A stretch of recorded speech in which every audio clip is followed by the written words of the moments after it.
Waiting for Tom Sizemore. He'll be in studio in a few minutes, promoting An Honest Thief. We also have Florentine in again today, killing it for us. And Florentine's going to be, where are we at again? The Comedy Shop? Well, yeah, this Thursday through Saturday, Hyenas Comedy Club, Fort Worth, Texas. Okay, that's the one you really want to promote? Well, yeah. Okay. And then Rochester. October 16th through 18th, the Funny Stop in Cuyahoga Falls, Ohio, too. Nice. Very good. And I think this is a Kickstarter program of some sort. Oh, here he is, Tom Sizemore. I wasn't sure who was opening, who was I'm just joking. Oh, my God. You've got to know who's who at this point. What's up, man? Are you Jim Norton? I am Jim. You remember Jimmy from last time? Yeah, I do. Of course he does. This is Jim Florentine. Good. How you doing? How are you, man? I just ran over here from the... You're sweating a lot, sir. Because I ran over here. I took a late bath. I messed my time up. And you shouldn't get dressed after a hot bath. No. You need at least a half hour. Yeah, cool down period. Oh, my God. I didn't have my cool down period. Yeah, you need a cool down period. I Yeah. had my 5-minute cool down period. Yeah, you got to relax after a hot bath, because then you put it on and you sweat under the clothes. I took a really hot bath at the... Your shirt is really sweaty. Take off your jacket. You'll feel cooler. Opie. Yes, You put bubbles in that bath, too? Or I did put bubbles and salt. And so, what, like you go Epsom with the salt? Or? Epsom salts. High-end Epsom salts called Calgon. And what does that do? Detox? This just makes your muscles, I'm 52, so I have a bad back. I have so I take a bath in the morning. But I was so tired. I don't want to know that Tom Sizemore takes a bath. No? He You don't seems want like to? more of a shower do. guy. No, I took a shower after the bath. I think you're a shower guy. But I stood up out of the bath and turned the shower on. Do you masturbate in the tub, or do you wait for the shower? Because you don't want... I like to masturbate standing up. Because you don't want it floating on you. I start in the tub, but I finish standing up, so it's a clean getaway. Yeah. You don't want to arc one in the tub while you're sitting in it. Yeah, then it gets stuck on your neck. Having done that when I was younger, having left it in the tub, and then stood up and it's standing got up out and it's stuck to your body somewhere. Bad move. Really bad move. The standing up jerk is underrated. It's nice. Jerk, it's like nice because your legs get weak for a second, and it adds to the experience. It's like doing the reverse cowgirl, whatever that is. Does anyone know what that is? Oh yeah, it's when the girls when you're on your back. Hang on, Jim. Why do you know this? I've actually read enough erotic escort reviews. Yeah, I know that too. The reverse cowgirl is when she's facing away from you. Right. She's sitting on you. That's always good for me. ass. That's always good for me. Yeah. When she's facing away from me. What if she's got a hairy ass? Does that bother you? No, not really. No? You sure? You could block that out? You can block out the hairy ass. Don't worry, we'll get to the Kickstarter. Do girls have a hairy ass? Some do. Some have some spiders back there. Yeah, I've had a few disasters. Yeah. Well, I like the reverse cowgirl because you don't have to. I don't have sex from the rear. No, I don't like it. You like eye contact? Yeah. Wait, you don't put it in their rear? I don't like sex from the back at all. Oh, you don't go doggy style. I think it's not intimate. Wow. And I'm only interested in intimacy. Nah, sometimes you don't need. Come on, you never hit a chick from behind. Okay, jeez, Tom, my God. I never hit a girl from the back. Oh. Yeah. I never hit a girl in the back or from the back or on the back. You went out with Heidi Fleiss, I think. I think you did it from behind a lot. I just walked into a buzzsaw here. I just walked into a buzzsaw here. You're not looking at Heidi Fleiss. I wasn't ready for this. Sex. This was fucking. Come on now. Excuse me. This was 15 years ago. Can I live this down? Do you What, the Heidi Fleiss thing? Yes. Yeah, you can live it down. Please. It's just part of your history, that's all. It's 15 years ago. You got a lot of great history, too. Oh, that's true. I don't want to live that down, so I get it. Have you ever try to sneak it in the other hole? Like if you're getting it from behind, like put it in the other one and you go, oh, I'm sorry. I slipped. I don't sorry anybody. Well, if she gets mad, you probably should say you're sorry. I put my hand over her mouth and say, shut the F up. Exactly. You're going to like this in a minute. Just hang in there. Yeah, you knew. Just hang in there. Just let me get past that O-ring.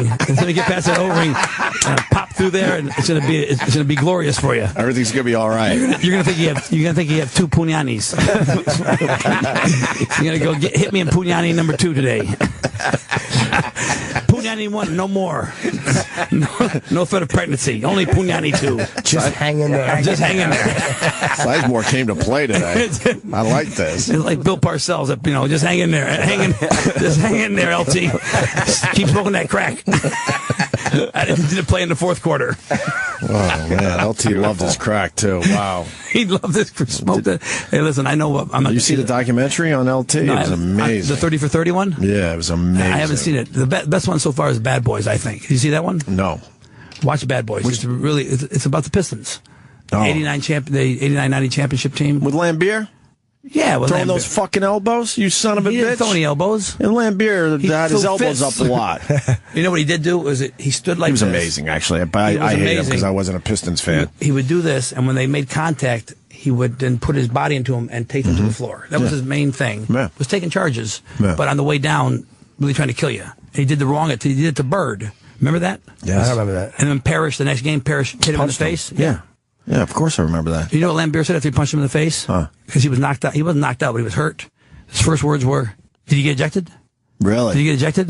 Yeah, and because they didn't eject either one of them. he was a dirty player. He understood the game. Well, that was a different ball game then. I mean, Boy, was remember it. the Knicks? Remember the Knicks team in the '90s with Starks and Johnny Doc Starks. Rivers and Anthony Mason? And Right. I mean, Oakley had a fight every 4 games. Yeah. We had some battles with your Pistons.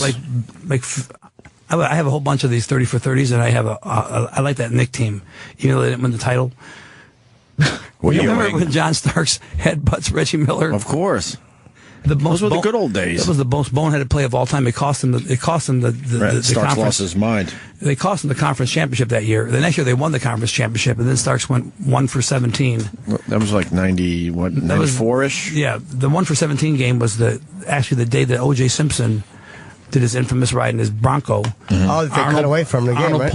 Arnold Palmer played his last PGA tournament, and the Rangers had their parade. It's on the 30 for 30. It's called whatever the date was. Okay. Something 1994. I got the box set. I got to watch all the 30. It's the 30 for 30. It's about all the other events that happened that day that were that fucked up Starks' head. Well, no. That's about, but the Starks meltdown, the Knicks lost the title, the Rangers had a championship parade, Arnold Palmer played his last tournament, all overshadowed by this Bronco going 7 miles an hour down the... Wow. And you're from Detroit. That all happened that day. I was a Laker fan, so I hated the Pistons because Abdul-Jabbar's last game was in a fucking 4-game sweep by the Pistons. The Lakers won 7 games. We beat you guys 4-0 after you beat us the year before 4-3. Yeah, it was the 7th game that they won, yeah. You won the 6th and 7th game. We were up 3-2 coming to L.A., and then Isaiah twisted his ankle and scored 25 points. He scored 14 points, and then as of the twisting of the ankle, he scored 11 more.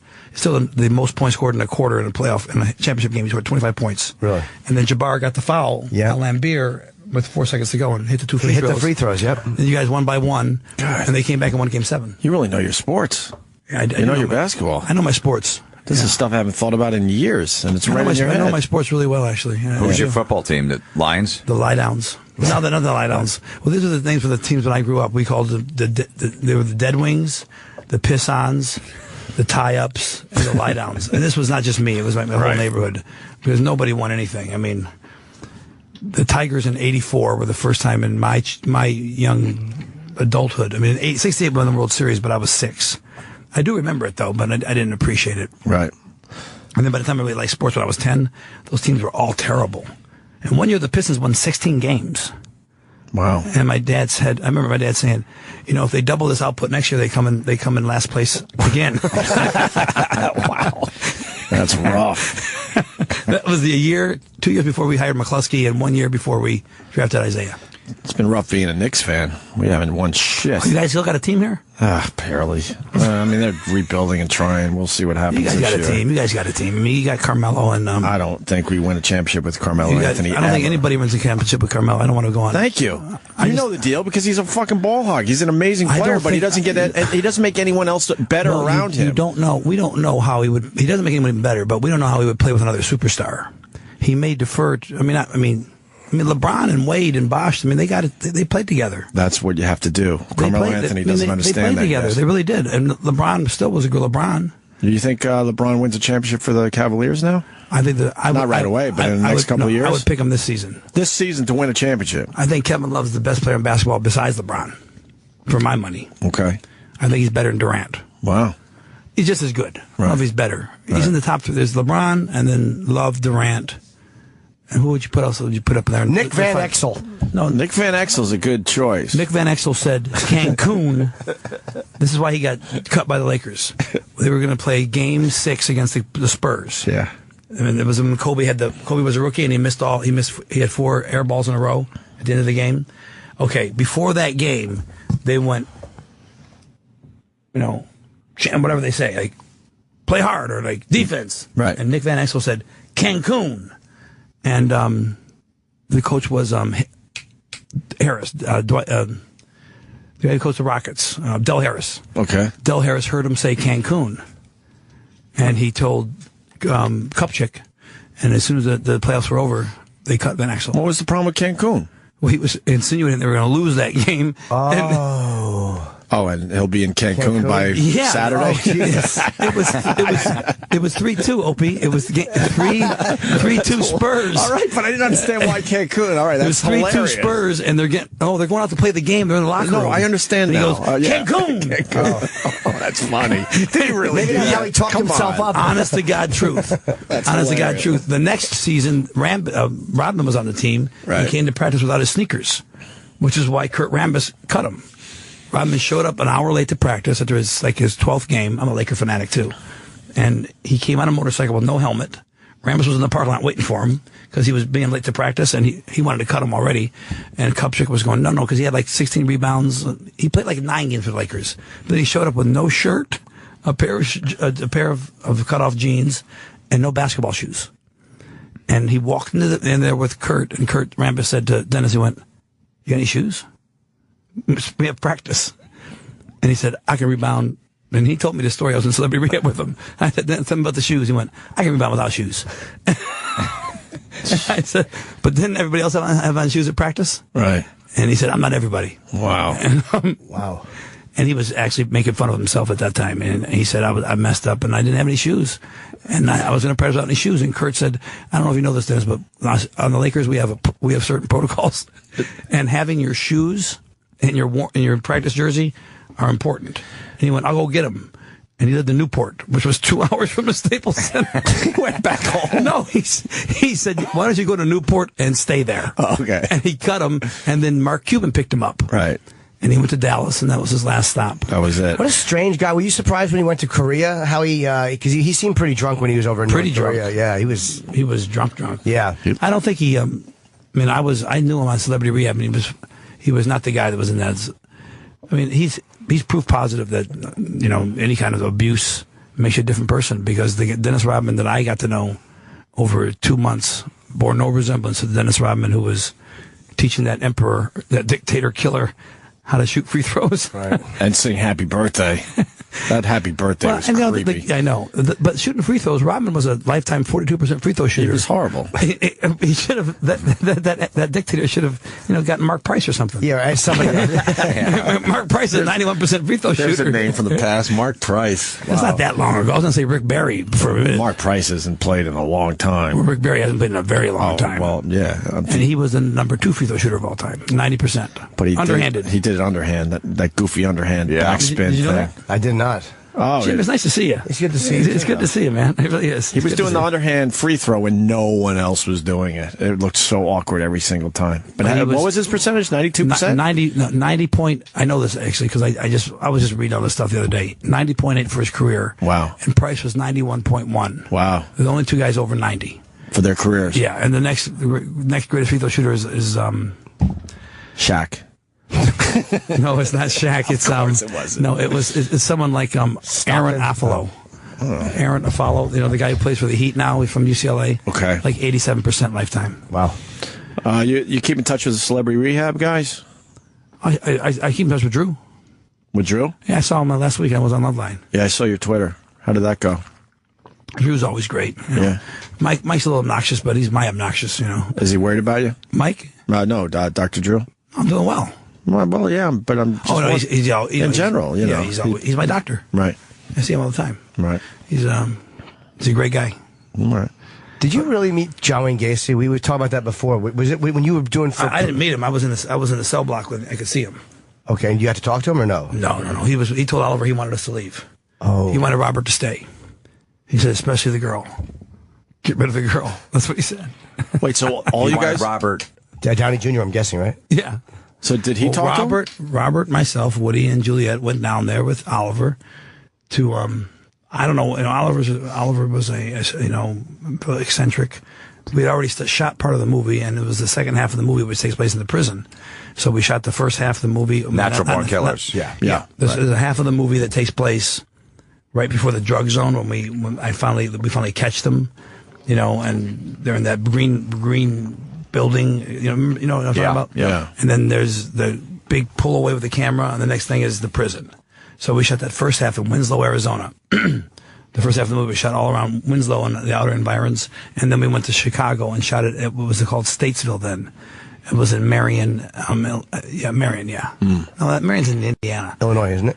Marion, Illinois. I'm Is it sure. Illinois? Okay, Yeah. okay. So it was Marion, and it was called Statesville State Prison, and that's where the guys who got the death penalty in Illinois, they had a special place for those guys. Wow. They were going to be executed in Illinois, and they were sent to Statesville, and that's where John Wayne Gacy was.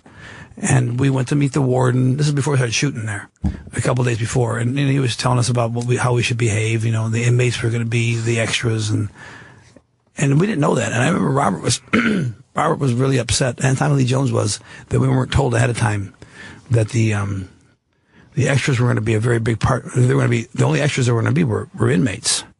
There were going to be no actors, and that Oliver had come out there in the 2-week break we had between Winslow and going to, which was rare for a movie just because you're going to a different location to have that long a break. But he had to go. He said get ready for the prison, and what he did was one of the things he did was he cast the extras. The guys who were in the cafeteria, when I come in the cafeteria, the guy, Tommy Lee Jones, ties that thing around his nose. He's an inmate. So, and everyone in Statesville is doing life without parole. So they're all like killers and rapists. There's not a nice guy there. I mean, there's nobody like I was in prison, and Robert. There's no one in there for being a dumb dope fiend. Wow. From possession. Then in Statesville, Yeah. you have to have killed somebody or raped somebody or Some real shit. strong arm robbery. Right. So Tommy Lee was the one who was most put off. He was like, Oliver, you're BS me. I got to go in here with these. And he was real serious. He said, how can I be sure that one of you guys ain't going to put a shiv in me? And Oliver said, because they don't care about you. They don't want to have sex with you. That would be hilarious. Yeah. They just had their way with Tommy Lee Jones. And Tommy Lee went, sex with me? Ain't nobody having sex with me. And Oliver said, I know. That's why you're so upset all the time. Nobody wants to have sex with you, nor does anybody have sex. I was right there for that dispute. Wow. No, why do you think Oliver did that? Was it to make the actors uncomfortable because you would be uncomfortable in that situation? No. Well, I don't. Woody and Juliet are killers. Tommy Lee was the warden, and I'm Jack Scagnetti, super cop killer, super cop / Right. murderer. Yeah. So they weren't really uncomfortable. That's a good point. Yeah. And why would he put us with the inmates? For authenticity. Why did he introduce us to John Wayne Gacy? Was, I remember we all felt the same way, which was, why? I mean, I didn't want to meet him. I think you got to meet him. No, I didn't want to meet him. No? Oliver said, you got to see his high-ho paintings. They're just really great. All these clowns. And That's a great Oliver Stone. you got to see these. He's a great painter. Really, Oliver's a great painter? He went, Yeah. No, he's not really a great painter. Yeah. He's, just that he paints is interesting. For a child killer, he's a great painter. I said, he killed teenagers. Yeah. That's your 16 to 19. Yeah. He was pretty specific. He would promise those guys jobs with his contracting company. So they were young men. And he would get them to, I want to show you a magic trick, and he'd convince them. You're right, they were. And he would convince them and tie them up, and No then the one wants to magic see a trick. I know all this trick. stuff. I know all this stuff because Oliver He made you study it. he educated us. He handed out a John Wayne Gacy dossier on. I remember Woody reading and going, Oliver, what's the point? And he went, just read it. It's fucking wild. He had 33 kids underneath his where he buried them right underneath. What do they call it? Porch or something? The crawl space? The crawl space. The crawl space. Yeah, in his house. Man. And the smell alerted the neighbors. The bad smell. How did he not? How did he get used to that? How did he live in it? Yeah, how do you get used to that? I saw a documentary finally on that thing like a couple years ago, and this one neighbor said the smell was fecund. It was, you could smell it from like 200 yards, and the whole neighborhood got together basically and said, "What's in his house?" And someone said, "Call the police." And they said they thought he was a deer hunter, and they said this weirdo's probably got dead deer in there somewhere. So they showed up that night, the police did, and they smelled it too, and they put him in handcuffs, and they took the handcuffs off him because he said there's nothing down there but dead animals. And he held to that later. He said, "I didn't lie." Dead. Yeah, technically. Right. And that evening, they found the first 16 bodies. I wonder how long the neighborhood, they smelled in a neighborhood before they called the cops. Yeah, I know. It had to be going on for a while, right? They talked about that. The neighbors were the same thing with Dahmer. You know, those neighbors smelled that too, and they were freaked out and afraid. You know, it's called the Jeffrey Dahmer Files on Netflix, where the officer who was not at the scene, but who interviewed him from the day he was arrested until he was sentenced. We had that guy. He only on. talked to one guy. You've seen him? Yeah, we had him on. Patrick Kennedy. Yeah. He's dead now. He just died this year. We loved him too. I love him. 2014. We He's love like the guy. 6'7". I love that guy. He's was a gigantic guy. Giant, huge guy. I love that guy. Dropped dead of a heart attack about a year ago. You're joking me. No, we loved him too. We couldn't wait for him to come back to New York. He was great. You're great kidding storyteller. me. Now, we talked to him for 40 minutes. Did he have the handlebar mustache? Yeah, giant that's guy. the guy. I've watched that Jeffrey Dahmer. I've watched that thing several Patrick times just to Kennedy. watch him. Yeah, he was amazing. He was wonderful. He was so authentic and so He had a relationship honest with about his Dahmer. empathy. When he was so honest about his empathy he felt for him. Mm-hmm. I mean, it was so authentic. Right. A lot of people say, "How could you have empathy for a man like this?" And then, do you see the thing? I didn't. Yeah, he said he cried when Dahmer died. It was a weird thing. Yeah. But and in the documentary, he by the time he's done explaining why he had these emotions for him, you really understand why he did, which would be a difficult thing to explain. Mm-hmm. He was a very smart guy, and he's dead, really. Yeah, I thought the documentary was so good because he was describing the night that Dahmer got arrested. Yeah. He was describing the weather, and there was something about his description. I'm like, he just made you feel like you were And there. the coroner also did a good job. Remember, the coroner was talking about disasters. That was the word he used. When a disaster happens, and he explained what a disaster meant to a municipality. Remember that? I don't remember the coroner. No. Okay, he's very, very forgettable. He's a very a monotonic guy, but he was counterpointed with the poor guy who died. Okay. And Milwaukee could not handle what happened there. I mean, the press, the bodies, and not knowing who the bodies were, and then the bones, the heads, and putting the bodies. It was just like, he said, it was a disaster for Milwaukee, and he didn't think they ever recovered in his time as the coroner. As a city or a state, yeah. As a city. Wow. Whatever happened to that house? They knocked it down. They knocked They tore it down. It was an apartment The complex. whole apartment. So they made had they had everyone. They got everybody. It's in the documentary. They got everybody in a new place, right? And I don't remember that. Remember the black gal who was his buddy, who was his pal. And Yes, I do remember. yeah, that. she was a crack. She was at the time she was addicted to crack, and remember she talks about being addicted to crack. Anyway, she's his friend. yeah. She was Jeffrey's friend, and she was the only one in the complex who was his friend. And she's at the very end of the show. Her and what's his name again? Patrick Kennedy. They both wept when they heard that Dahmer had been murdered, and it was just very moving. I mean, Were there holdouts? Imagine there was holdouts in the apartment complex. no, Like, everybody wanted to move. I'm sure The tourists, you would people coming assume. by and gawking at their The place. hotel is still there. It's across from the Eagle Ballroom, which is a concert venue. I've played it a couple times. The hotel where He killed the one guy. He killed the one guy in a hotel. I think it's called the It's Ambassador. bizarre too. He killed that guy. He walks in with a guy. He checks in on the same concierge. He goes downstairs in the morning. He goes, "I need a big suitcase, a really big suitcase." And the guy goes, "What for?" He goes, "For some big stuff." So he directs him to a luggage place. He goes and gets it. He comes back, saws the guy in half, puts him in a suitcase, cleans up, asks for a later checkout, comes downstairs. Remember this? And he wheels the suitcase right by the... I don't remember any of it. I only remember Patrick Kennedy is the thing I remember from that documentary. Did you watch the whole documentary? Oh, yeah, before you interviewed him. Okay, you remember when he goes to see the goldfish and he watches the fish eating each other? That's where he first got the idea of eating things. Oh, wow. And he used to go around to see aquariums all the time. and he starts breaking into department stores and talking and dealing with mannequins, and he's figuring out how to eviscerate them. And he steals a mannequin one night. Well, they have a double playing Dahmer, but it's really good. It's really well done. You know those things where they go. It's what do they call it? Dramatizations. A re-dramatization. Yeah, and they show him stealing these mannequins, and then Patrick Kennedy, is it? Yep. Yeah. Patrick Kennedy goes, Jeffrey told him that he practiced on the mannequins how to make sex zombies. He was trying to make sex zombies because a lot of them died from blunt trauma from a drill. A drill, yeah. He was drilling him in the hippocampus. God. What was he injecting into there? He wasn't a doctor. See, he worked at a chocolate factory, and I thought he was taking some risky chances. Yeah, not qualified. So he couldn't kill them before he did it because he wanted them to be alive. So he was practicing on these mannequins. And Kennedy said, "Well, Jeffrey, the mannequins aren't people." And he said, "I know. I figured that out when I killed my first person. I mean, when he died, he calls him that." An asshole. He said, "This guy, to Kennedy, he goes, this asshole died on me, and all I was doing was putting a small indentation in his head with a drill." Small indentation in his head with a drill, and he was hoping that would have worked. And he realized, no, he said this: he didn't need to go as deep.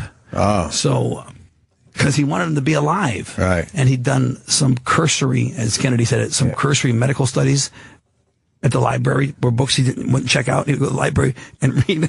Wasn't he putting stuff in their heads too? A chemical? Yes. What was the chemical? That was later when he was.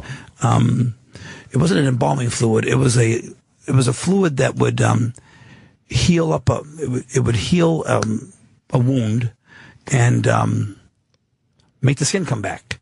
So he didn't want him to have imperfect skin. So he wanted to drill them in the head. They don't die, and then put that fluid in there and have it fill back up. So when he kissed them, he could. Wow. He could have just got some spackle.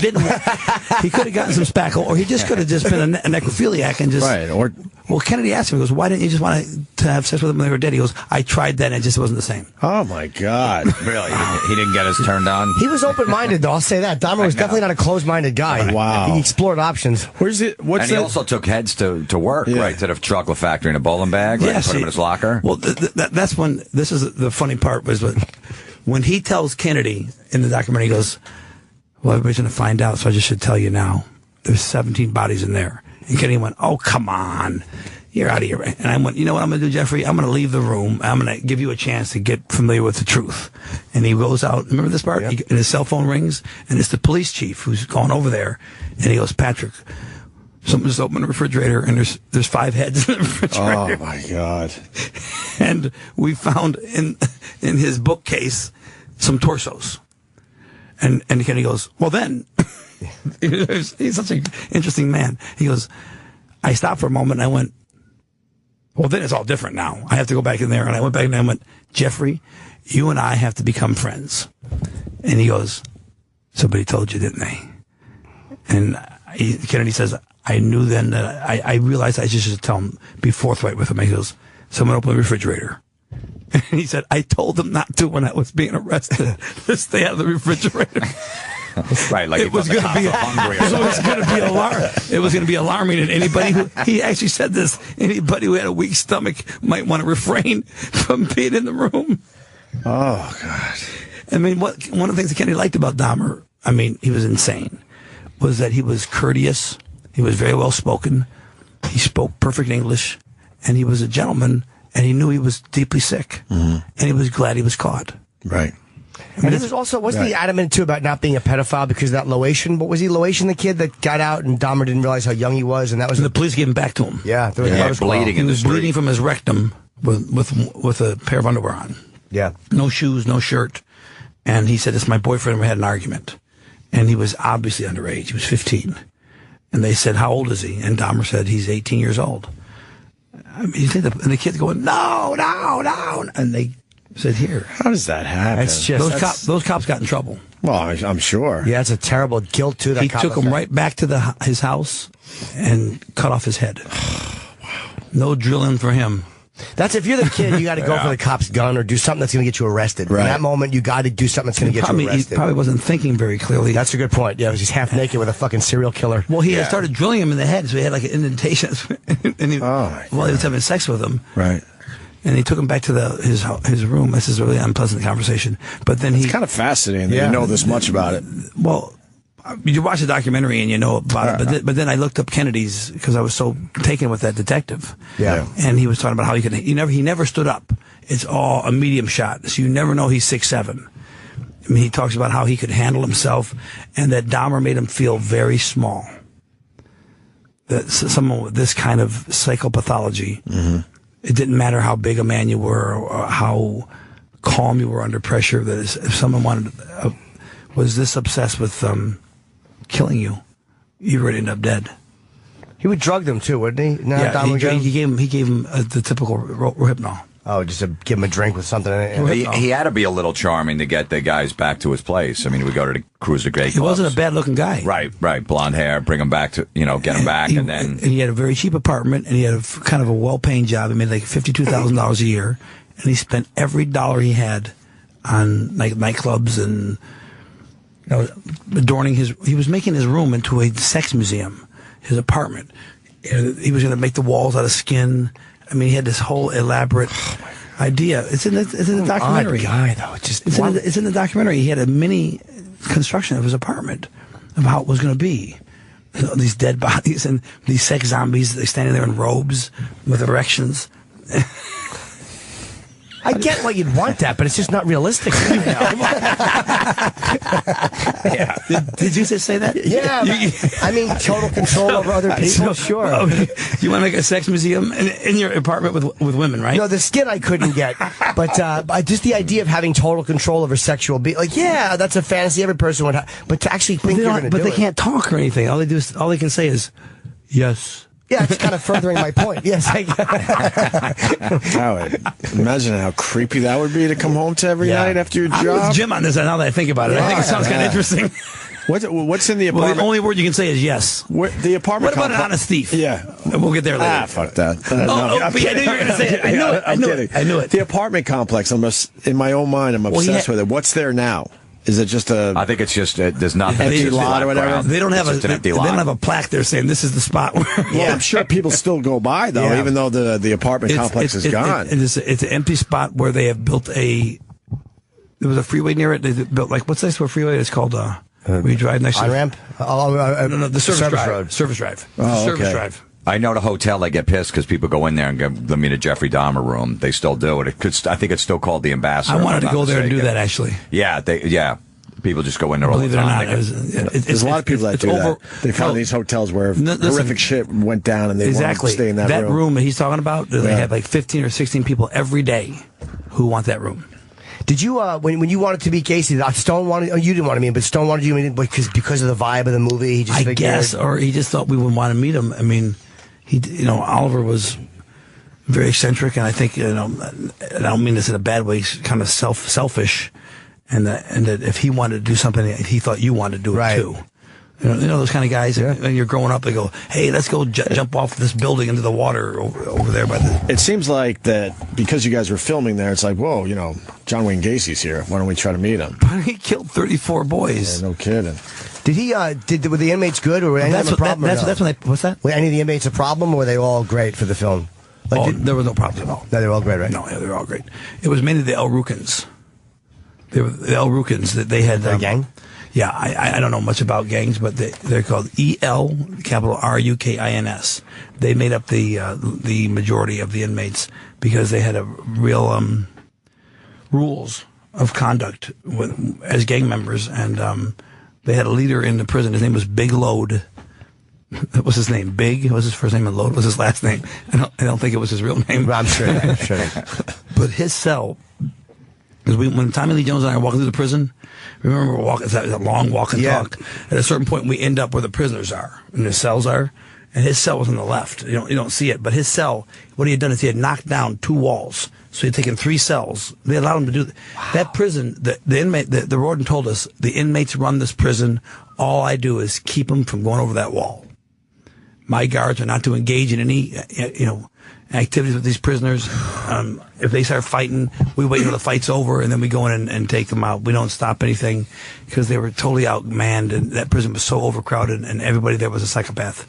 But this guy had knocked down the walls and taken 3 cells and made it into 1 cell, and it was immaculate. And he had TVs, big screen TV. He had pornos. Because I went in his cell. He went, "Hey, come here, Sizemore. Let me show you my suite." And I said, and Oliver went, "Go on, here you go." And I went, That's Oliver encouraged you to go. Go on. He sounds like Jonathan, right? Yeah. And Tom Lee said, "Don't go in there, Tom. Don't go in there. You may not come out." And I went, "Tommy, come with me." He went, "I ain't got no truck with no killers." And actually, okay, so I went in there, and he didn't kill me. I'm here. And Right, he was probably nice to you, right? yeah, he was really nice to me. He said, "What do you think of my aesthetics?" They let him do that because that probably kept He him... used the word aesthetics. And I did it like a take on aesthetics, and he went, "Surprised that beep like me knows what aesthetics means." I went, "No." And he went, "You BSer. So you are too." And he weighed like probably 450 pounds. And he said, "Are you hungry?" And he had these wraps, these chicken wraps with this, like you see those mafia movies where the guys are eating steak? Sure. Yeah. He was that guy. And he was the El Rukin's leader. And he, in the first take, someone from the upper tier who wasn't an El Rukin threw a thing of milk down, and it hit right in front of Tommy Lee. They were trying to throw it at us.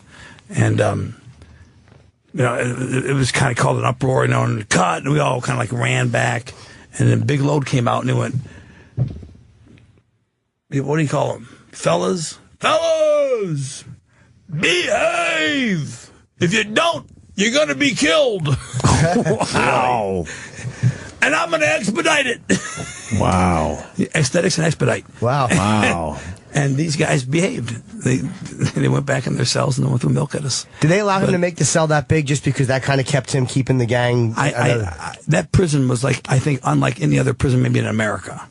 Because they took the prisons back sometime in the late 90s in California. I think they went across the country. There was a period in America after Attica where the inmates kind of had a lot of autonomy because they realized that they couldn't arm the guards because there was... It took those prisoners a long time to figure out, like, we could take a gun from one of these guards and start killing them. Because at Pleasant Valley State Prison, where I was for 7 months, there was, for every inmate, for every guard, there was like 700 inmates. Some insane number, where they were, the only guns in the prison were the guys in the towers. And the guards didn't even have mace on them. If something happened, they went and got those guns with the rubber bullets in them, the block bullets. So it was crazy. How was your time in prison? How did you pass the time? It was, in all honesty, I really can't. I don't think there are any words to describe how demoralizing and soul destroying. Well, maybe not destroying. I didn't destroy my soul, but I was very cognizant of the fact that I wanted to leave there on my date, and I wanted to leave there as much as I became aware that I could leave there conceivably not the same person at all. Wow. Because it was so scary. And the violence is imminent. It's always there. And I was in general population because if you want to be in protective custody in prison, there is none. You go to the hole, which is administrative segregation, and you're cut off from... And I went there initially because they made me. And then I had to get out of there, I had to sign away... I signed a document saying I would relieve the state of California from any culpability or if I was harmed. You really wanted to be with the other people? You were like, no, I didn't want to be with the other people. I didn't want to be in that hole. But the hole was so bad. It was so horrible. I mean, there's absolutely no human contact. I mean, you don't see a human face. When you get handcuffed to take your 1 shower a week, you put your hands through the hole, and it's not a cell, it's a door. And you back out. You don't even see his face. And you hear no human voices. So, I mean, I started to break down really quickly. Right. You were in like 23 hours a day to even No. more? You get an hour of yard alone a week. One hour a week. 1 hour a week and 1 shower a week.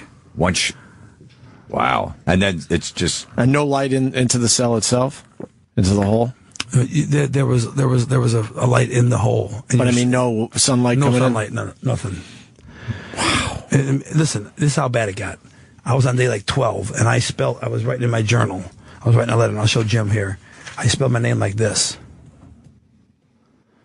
And I couldn't stop doing it. It's an O, a big capital T, and then a tiny M after it. Wow. And I couldn't stop doing it. And I mean, I started to trip. I mean, I was crying. It's the only time I banged on my door and went, and I started, and I'm not joking, like the guy in Clouseau. I didn't start going like this, but I started going like. You're blinking a little. Like the blinking, like the. I wasn't blinking. I was doing this. Tilting your head to the side. Yeah. And like I was being crushed. Right. And, I was, having, Drew told me it was a breakdown. It was not a nervous breakdown. It was I can't remember the term for it. There's a specific term for it. It's a short term. This thing that happens when you're under incredible stress. And it wasn't post-traumatic stress disorder. It was my central nervous system was shutting down. That's what he said it was, but there's a word for it. And had I continued to stay there, he said you could have had a stroke. Wow. The stress would have, because it's stress. Like my whole body had broken out in these red dots, and they weren't hives; they were from stress. How long did you last in there, in the hole? I was in there for 18 days. That was all in 18 days. Yeah, but on day 7 is when I made the OTM. Right. And I think it was like day 10 or something, I started doing the, and it went on to Opie like this for like all day. I would go. You're playing, sort of crunching your whole It's like kind of like just. And then I would get down here, and it would take a Herculean effort for me to go, and get out of it. Anyone ever that thing when they're sleeping? And you feel that weird thing, you're sleeping and you think you gotta wake up or you're gonna die? Yeah, when you can't move? Yeah, you feel numb, yeah. You're asleep, but you're aware that you're asleep and you go, oh! Yeah. Like that? Yeah. You know what I'm talking about, you guys? Yeah. Absolutely. Okay, it was like that, but it wasn't, I'm awake, I'm not sleeping, but to get from when I finally would be in this position where I would be like, to get out of it, I had to do the same type of thing.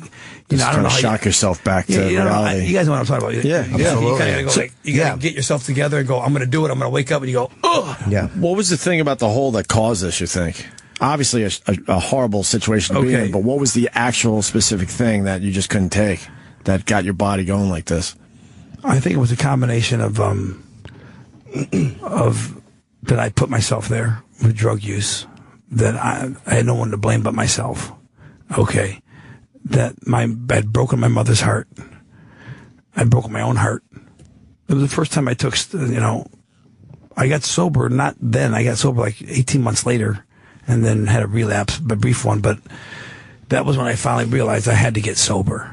I mean, because I was in denial that these drugs had put me there. I thought Heidi put me there. Or the police had put me there. I put me there. Those were my choices.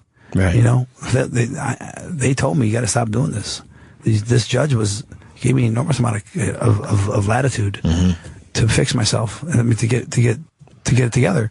And he put me in treatment like 5 times. The state paid for it, and he didn't want to do it to me, And he thought that all my issues and my problems were drug related, and he was right. I mean, I have issues like everyone does that that are normal. Like I don't like getting older.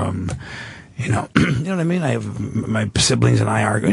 Certain. I have body issues. Basic stuff that we all go through. I put on 10 pounds and I don't want to go out. Right. Or, you know what I mean? Yeah. There's certain stuff that's just human stuff, but these other larger issues, about, for instance, watching porn 24/7. I used to go over to a buddy of mine's house and he'd have porn on at 2 p.m. And this is when I lived in Manhattan. He's an actor. I'm not going to tell you his name. And he didn't do drugs. He was just a weirdo. And he's not my friend anymore. I thought he was a weird. I need to know which actor. He watches porn. Listen, I'm telling you, the first time I went to his apartment, I met him on a movie. Oh, right at the beginning of my career. That narrows it down. Early in the career. Good. He kind of talks like this. Anyway, I went over there. I'm going to look this up. Someone's going to get it now. You gave too many clues. He's on a show right now. You want to tell us? I know. I don't like it. Was he ever masturbating when he had the porn on when you were there? No, but I waited for it. He had his shirt off once, but the first time I went to visit him in his apartment, I just became friendly with him. I walk into his apartment on 11th and Perry, 11th and I lived on Perry and Hudson. 11th and what? It don't You know matter. where the patisserie is over there? 11th Avenue or 11th Street? 11th Street, over there. Perry and Hudson's right by the White House Tavern. I had an apartment right there. You go down a block, What year was this about? 1989, 1990. When did you do what? Born on year? the 4th of July. It's an actor from Born on the 4th of July? Oh, my God. We're You can getting figure it out close. now. It does like this. Oh, yeah, okay. People mispronounce his name all the time.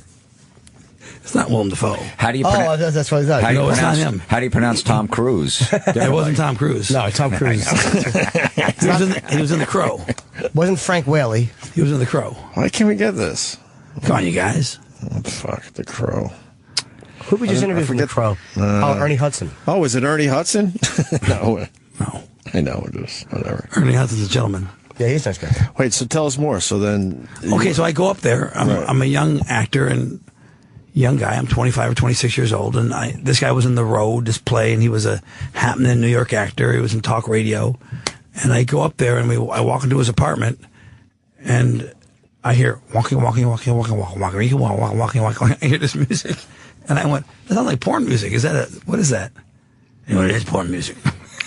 And we walked down the hallway, and we come in, and he had one of them big TVs. They were flat screens. Right. And there's some girl having 7 guys come in her face at once. Jeez. He was on the cum shot compilation part. Oh, wow. Right. you have your menu of things you can watch. He just skipped that. He skipped the movies. He skipped the cum shot compilation, slow motion. Okay, it's in slow motion, and he could zoom in on it. Right. Jim. You know, you could Yeah, a DVD sure. where you could like zoom in, Yeah. and keep the pixelization, Yeah. and slow it down, and the music doesn't slow down. The music's going walking. The groans though are slowed down, so you hear like, "I'm gonna," and it's slow mo. And then he had zoomed in on it, so it's just the dicks. It's just the dicks and her face, and I was stunned. I stood there like. Anyway, you like it? Do you think he was trying to get into something weird? No. I think he's... Just a bizarre guy. Yeah. This is weird. Well, what did you say when he said you like it? I went, huh? I'm cross... Was it a Baldwin? No. I'm cross-referencing here. I I'm can't guessing figure this Eric out. Bogosian. just Okay, he because he talks said- like this. Eric Bogosian? Well, he's Was just in- talk radio. But was he on He wasn't in Born on the 4th of July, Not was to he? my knowledge. Was he? Oh. Hold on. Wait, I can't hear the last name. Okay. I wouldn't have guessed that. I wouldn't have. I would not have known that name. You know who he is, right? I've heard the name, but I couldn't. He was happening for a while, and then, Right. then it cooled off. Well, he's too busy watching porn all day. Yeah. Listen, can't it go was, on it was auditions. 24/7. So you kept going back. Why would he go I back? couldn't leave. No, I became his roommate. Yeah. Wanted to make a fucking wallet of your No, skin. I never went back to his apartment again. What was in it for you What? to go over there in that weird Well, situation? I liked him, and I just So, hey, I just ignored it. I mean, Yeah. I sat down and I said, you know what? I can't eat this quiche. Can we turn the porn off for a second? Yeah. It's Sunday at 2 in the afternoon. I mean, It's some football, all right. Isn't porn isn't Pistons porn, are on. Isn't it porn a nighttime activity? Yeah. They're playing the A Lakers. cocaine activity? I thought it was a cocaine nighttime activity after 2. Yeah. And he went, "What are you talking about?" And I went, "Nothing. I'm gonna go to the patisserie." And he went, "You don't want this quiche? I made this quiche." I went, "Can you turn off the porn?" He went, "You know what I don't like? I don't like people telling me or judging me and shaming me and that I'm doing something wrong." I went, I didn't say you're doing anything wrong. I'm just saying for entertainment fare right now, it's not entertaining to me. I think it's beautifully done. I think these actors are just lovely. They're kind of like, Burton and Taylor. It's just gorgeous stuff.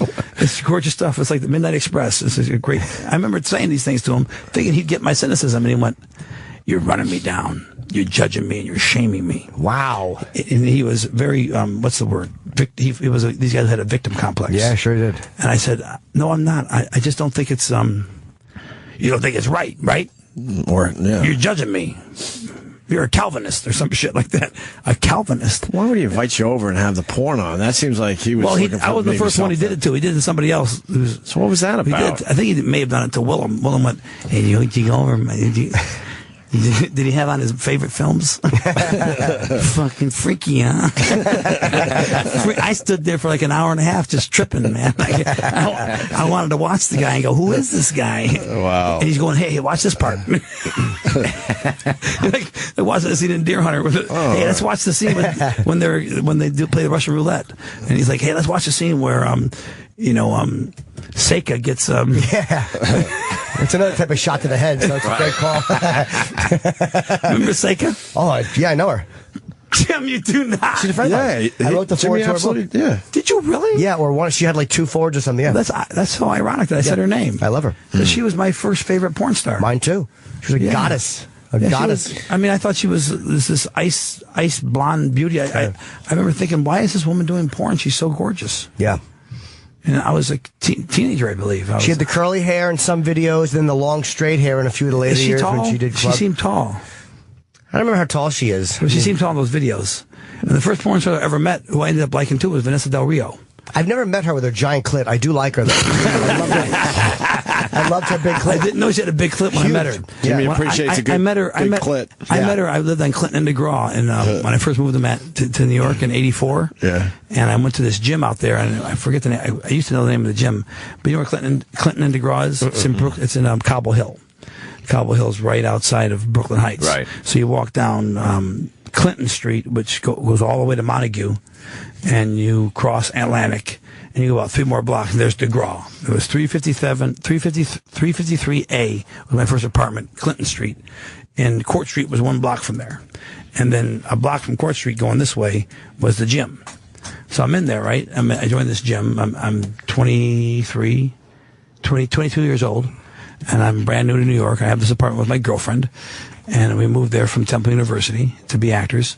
And I joined the gym, and I'm working out one Sunday afternoon, and this, I thought, very attractive, kind of like middle-aged gal comes in, Puerto Rican, and I wasn't in love with my girlfriend, obviously, because I went over and said, you need a spot?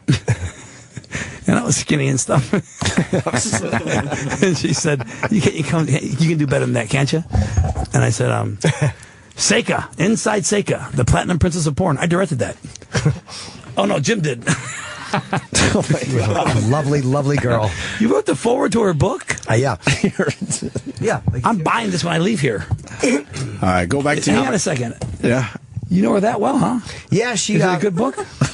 Yes, she sent me. I'm not interested in the sex part of it. I'm just interested. Is she an interesting person? Yeah, her life was actually pretty interesting. I mean, she's a very normal, nice lady. I mean, she's oddly, she's not exactly like you picture her. I met a very, oddly enough, her name is Asia. Akira. She's on David Show's podcast with him. She's hilarious on Twitter. She's a really regular. Yeah. A really, truly regular person. Very educated, really bright. Yeah, exactly. She didn't she go to an Ivy League college? I believe she did, She did. Comes from a good family. And she actually made a choice to go into porn. And did not do drugs. Huh. She's hilarious on Twitter. Most of those porn stars, I messed around with a couple of them when I was doing drugs. They do drugs to do the porn. They just can't stand it. I don't know if they can't stand it or they can stand it. I mean, they just relaxes them. It makes it tenable. Right. And the drug that you have to do is methamphetamine. That's the drug that allows you to, you know that's true, right, Jim? I never did meth. But you know that it allows you to have sex, unlike cocaine, which makes it sometimes very difficult. Your cock, yeah.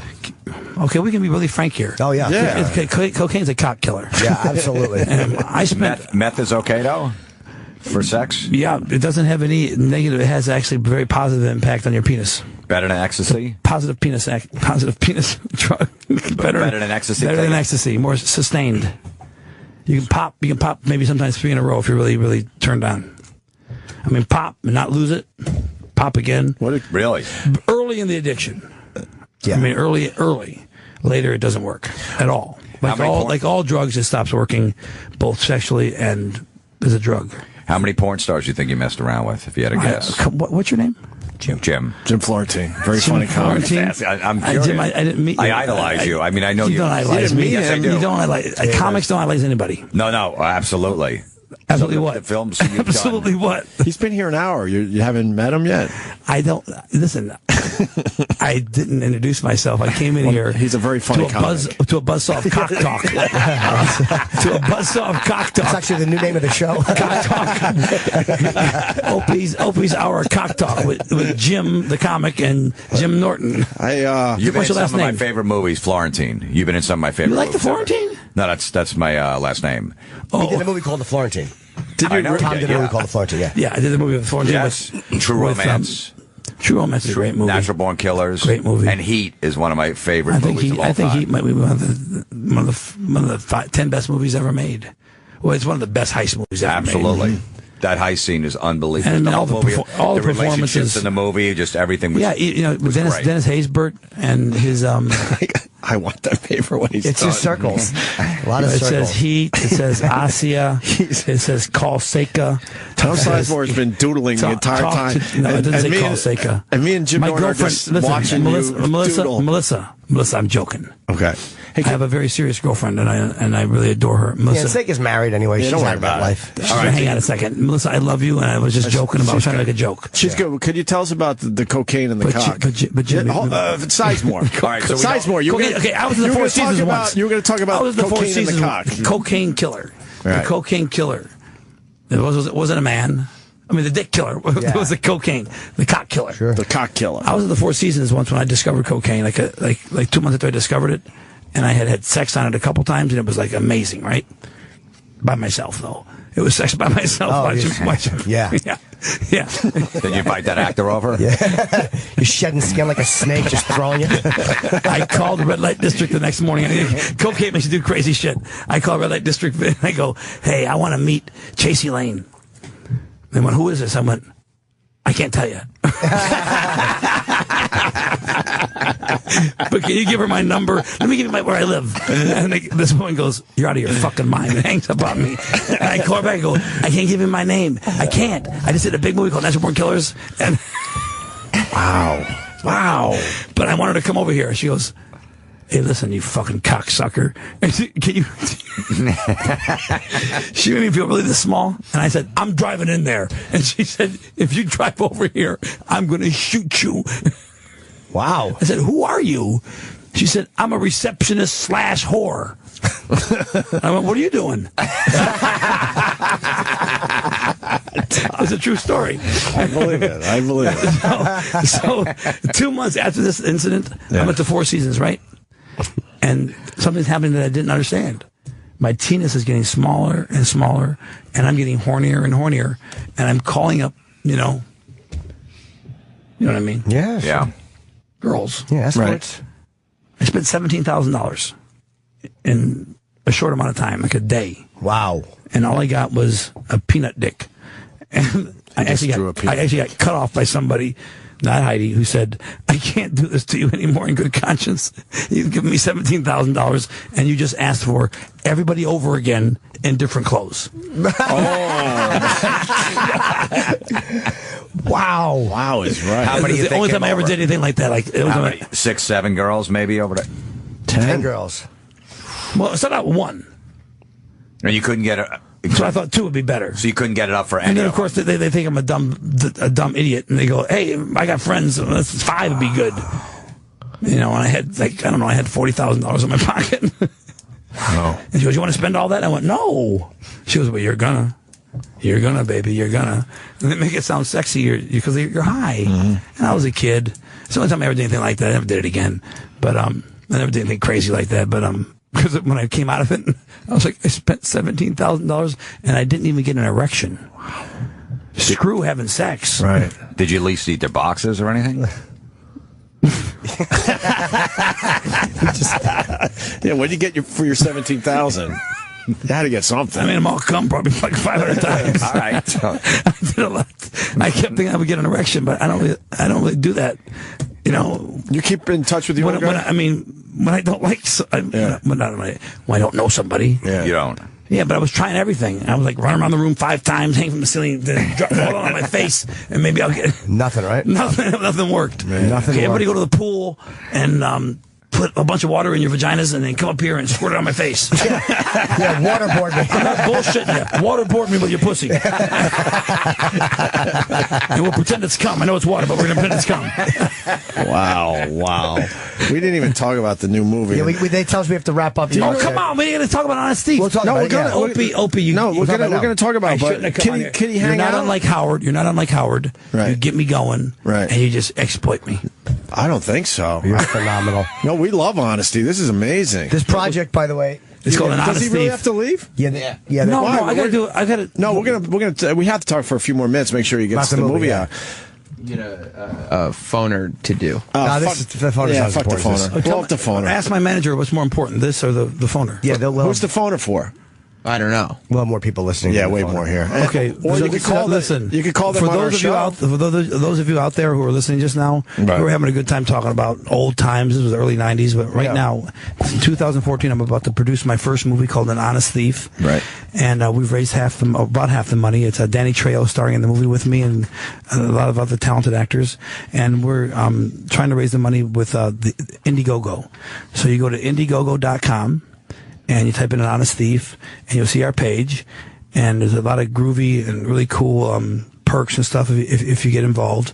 You could become an executive producer. You could come to the premiere. You set visits. You could go to Tiger Stadium and see a ball game in the suite with me, or Dodger Stadium and see a ball game with Trejo. And my brother wrote the movie.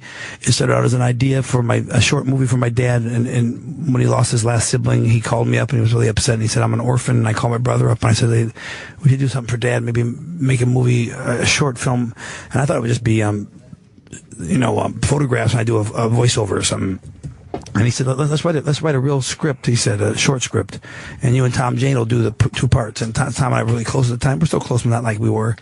And anyway, long story short, he ended up writing a feature. Wow. And he sent it to me, and I read about 30 pages of it, and I called Tom up and went, Tom, I'm not objective. Do you have time to come over? He said, no. But the next few days we got together, and we read it out loud, Tom Jane and I did. And he said to me, this is a really, really a wonderful script. You should do something with this. That was 5 years ago. And as time went on, he refined it. It got even better. Tom fell out of the movie, not because we never felt as friends. He just got busy and he had some problems with Patricia and he was going through a divorce, etc. So we started raising the money. We got some money and then we got down the road. But everybody wanted to move. We got down the road just recently 2 times with investors who, they get you pregnant and then they don't want to have the baby because they wanted to move the movie out of Detroit. And Detroit's a character in the movie. And also, I was born and raised in Detroit, and my brother still lives in the outer environs. And as everyone, I think you all know, Detroit's had some very difficult times of late. Yeah. And I'm not Dan Gilbert. I can't put $1 billion in there. But the idea was to shoot the movie in Detroit and hire only Detroit people for the crew and stuff, and give a little infusion of cash to the city, and make people feel good about Detroit. And so they wanted to move the movie out of Detroit to New Orleans and Vancouver. So my manager, Charles Lago, and producing partner, and we decided to go the Indiegogo route. I wasn't very educated about it, and he educated me. And it's a great site. It's a great page, and a lot of people are getting involved. And we just started last week with a campaign. And I really mean this. If we do this movie the way we can, if this movie gets realized the way it could be realized, it could be a really great movie in the genre of Reservoir Dogs. I'm not saying it's going to be that changed the way movies were made in a way, but it has a Detroit idiom and it's a great dialogue. It's really terrific, and I really appreciate any help you can give us, and we can do this together. We can do it. How much money you need to raise, you think, for the film? $1 million and change. $1 million and change? Yeah. All right, so they got to go to Indigo.com, right? That's great, man. Indiegogo.com. Indigo, I should say. Indigo. Indego? No, it's Indiegogo. It's Indigogo. Indiegogo.com. Indie-go-go.com. An Honest Thief is the name of the movie. And then type in An Honest Thief. Type in An Honest Thief. Right. Yeah. And your brother wrote the screenplay. My brother wrote the screenplay. He's an attorney, he's not a screenwriter. And he just wrote a really great screenplay. Wow. Is that him? Yeah, and he's ready. He's mad. He's mad at me. It's your Why fault. is he mad? Okay. He's So really upset. Open the door. Is he really upset? Is that your brother? Kind of annoyed. No, it's his manager. He's really annoyed. I got to go. So I'm sorry. We're sorry. He's really mad. I'm sorry. Well, he's mad at me. He might be mad that 17 grand could have went to the film. Man, that was 1992. I got to go. I'm sorry, sir. Yeah? Yeah? All right, here it comes. Thank you very much, you guys. It was a lot of fun. I'll come back some other time. Oh, my Tom, God. great. Awesome. Always a pleasure. Tom Sizemore. Just entertained the hell out of us. Had to hustle out because he's late for his phoner. I want that. You want it? He's got to sign that. He's got to sign his doodles. Yeah. I got to put that online. It's crazy. He was just making circles and all sorts of shit the entire time he was here. What a great interview. Fuck. That was fun. Yeah. That was fun. Tom Sizemore. Wow. Him and Thomas Jane would be good together, too. Too bad because he's such a fucking great actor. You know he is, right? Yeah. From Boogie Nights. Awesome. Uh-oh, the guy hung up. Here, open the door. Oh, no. What happened? There might be a problem. Hope Tom cursed. I want to get a picture with him. Tom, is there a problem? What happened? What happened? There's a problem. There's a problem? What happened to the phoner? What happened to the phoner? He hung up on me. No, we got disconnected. He's calling right back. He's calling him All back. right. Could you sign that? Could you sign your doodles for us? For whatever. Just. Can I come back later? We were just saying anytime you how want. Tom. We were saying how great it was. Yeah. We really enjoyed Phenomenal. it. Okay. The great Tom Sizemore. He's fucking phenomenal. What happened, Sam? The phone. He's on the air while he's in here signing the thing. Right. He's got his manager going, "You're on the air. You're on the air." Right. Trying to give him the phone. Oh, Tom. He's just pacing up and down the hall, doing a phone or giving us a thumbs up. He's just giving us a thumbs up. But this hall has terrible cell phone reception. I know, yeah. He'll be back. I know. He'll be back in a minute. He'll be back in a second. Is that his brother? No, it's his manager. It's just his manager. But I asked if that was your brother. He said, yeah. He probably He said a lot of shit. wanted to fuck to Vanessa Del Rio. You guy's the best. I know. He's awesome. He's 15 minutes late for his phone, and he's just going to get disconnected the whole time. You think he was really fucked up in some of those great movies he was in? Oh, yeah, I'm sure he was. I wanted to ask him about that. He De seemed to Niro be- actually came to his house to take him to rehab. I mean, De Niro tried to save him. Wow. I wonder if he still hangs with De Niro. And then, him and Chris Penn were the cops in True Romance. Sure. And Chris, I like this Clarence. He's a wild man. yeah, they were great in that. I wonder if they were messed up at that time, too. Probably. You got to think. Probably. In between shots, right? In between filming. There's a weird energy with guys who he's such a good actor. Like, they have this fucking unusual energy. Like, I'm envious of it. It's like he could literally play anything and make it work as a fucking actor. The shit he remembers, the details. I know. His stats in sports, and he knew everything about Dahmer, and he was mad at us. I'm like, yeah, we saw the documentary, but I saw it a year and a half ago at this point, and he had all the details still in his head. Pretty impressive. Yeah. I'm a little exhausted, though, by the way. And let's plug it again properly. You could probably get to it from his Twitter, Tom Sizemore, Sizemore. But go to Indiegogo, INDIEGOGO.com, and look up An Honest Thief as projects, or if you put it in quotes in Google, An Honest Thief, it should take you to the page. But it's something he really believes in. And a lot of projects that studios don't want to do are getting made this way. Yeah. Penn Jillette's working on a project right now that he got done, I think, this way, kind of funded a certain way. So a lot of people are going for independent funding so they don't have to do what the studios tell them to do. Okay. Why don't we, I want to do two more things. Can we come back just for a few more minutes? Sure. I just got to pee. Because I want to do the Bill Simmons audio. He went off on Roger Goodell, and with Florentine in today, he would appreciate that. Yeah. Right? And Florentine, you got a whole bunch of dates coming up. Tonight I'm doing a show at the Comedy Shop, Mount Arlington, New Jersey. But then Thursday through Saturday this week, Hyenas Comedy Club, Fort Worth, Texas. And then October 10 and 11, I'm at the New Hope Cinema in New Hope, Minnesota. Great. Jimmy's got the Stress Factory next weekend. Stress Factory next weekend and Levity Live in 2 weeks. In 2 weeks. We're going to come back, do a little more radio. But once again, thank you to Tom Sizemore. I have a feeling he'll be back in the studio after this break. I hope Stay so. there. Told you he's back. Tom Sizemore back in studio to apologize for us that he had to leave our fine interview for some weird interview. You're right. I'm very sorry, Opie, that I made a grievous error to talk to this I told you. This jackass in Cleveland named, I can't remember his name, but I think his name was Jack, and his last name was Ass. What do you want to talk about?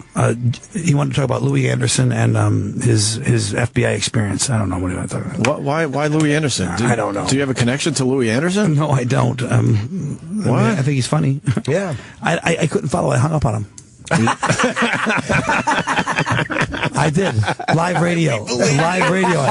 We believe you. I'm. Listen, I'm a gentleman, and I have changed a lot. But I had a bad day on here once.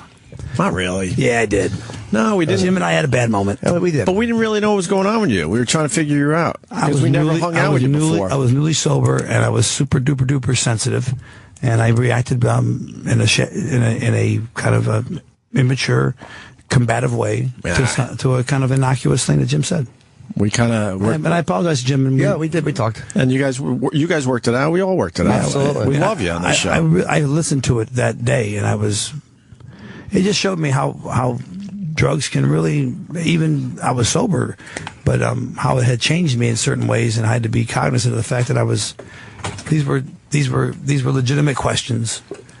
This is journalism in its own way and entertainment, and I had reacted in a hey, what are you doing? Asking me a question like that kind of thing. Right. It was just oversensitive. I've had a lot worse moments with a lot of other people. I'm sure you have. If that was my worst moment I ever had, I'd be a lucky man. Yeah, I've had many worse moments. You need a piece of paper to doodle on? Do you want me to write some interesting doodles down for you? No, I got this one. This is like a beautiful mind. It's fucked up. It is like a beautiful mind, isn't it? Tommy. Actually, I did all Tom is crazy. Actually, I did all the doodles for Russell for that movie. He asked me if I would doodle for him. Wow, I don't even know what's on this paper. I can't wait to tweet this. Russell said I can't doodle anything, but don't pick up the phone. Or I'll hit you in the head with a phone. Tom wrapped his interview up early. He hung up on the other one. He couldn't take them for whatever reason. They wanted to talk about Louis Anderson. I said, do you want to talk about you want to talk about Louis Anderson? Click. We got to get you a better phone, I think. I love that you got the flip phone. Okay, hang on a second. What's up with the flip phone? Is that your bad boy phone? I really feel bad about this phone now. Why? It makes me feel really bad because it's archaic, and I thought it was. Listen, I had a hard time with the not the iPhone. What was it called? BlackBerry, probably. The BlackBerry. I kept breaking it. Like if I breathed on it hard, it broke. Right. It seemed like it broke. This phone you can submerge in water. I did it overnight. Pick it up in the morning and call Istanbul, Turkey, and get right through. You can take this phone and drop it from a third-story window on Wilshire Boulevard and hit the ground and go down, pick it up, and call your mom. It is indestructible. But you can't watch videos or check out pictures. You can do all that shit. Oh, really? Yeah, it's kind of the like, screen's just smaller. Hang on a second. I'm going to show you a video of something I just did recently. Uh-oh. No, it's a movie. Oh, you're an asshole. I thought you were in someone's apartment watching porn again. I don't watch porn. I'm sober. You can't watch porn unless you're high. I can't watch it sober. Oh, no, you'd be surprised. I've spent a lot of hours Jim, you're a watching. trip. Don't admit to that. I do. Why are you telling on yourself, for God's sakes? I have to. It's part of your recovery? Yeah. Rigorous. I can watch porn sober, too. I admit it. Wait, is that a trigger for some people? Some people, What? maybe, but not for me. I don't know. It's not a trigger. It's just that when you're sober, Spiritual life. You think about your mom and stuff. Like, Okay. Yeah. I don't. Not, They'll you know what I mean? they'll Like, make you last. They'll make you last longer. when you're high, your inhibitions are lowered, and you do things that aren't the brightest things to do. I can't find that video. It's a movie I did just recently, and it's the guy. I was surprised that I didn't know I had video on here, and he sent it to me, an attachment, and it works as a video. All right. Here's my girlfriend's feet. Oh, are you a foot guy? No, Okay. I just took a picture of her feet because I like those shoes. Oh, so you're No, I just like the shoes. I'm not a shoe guy. I just like the shoes. Those are nice. Let me see the shoes. I've gotten a bit more of a foot thing as I've gotten older. It's not a foot thing at all. It's just No, but some I've got shoes. one. You just appreciate some nice shoes. Do you like shoes? I don't care about shoes, but she does. Have you tried them and on? She went to Manolo Blahnik, and what did you say? You ever smell them? Ever smell them? You guys are freaks. You guys are sexually fucking in the hole, man. Yeah. You guys need to get laid. Well, we're thinking if you Somebody here needs to get laid, not me. We're thinking if you take a picture of the shoes, the next step is to, I don't know, maybe take a sniff or try them Maybe on. jack off on the shoes.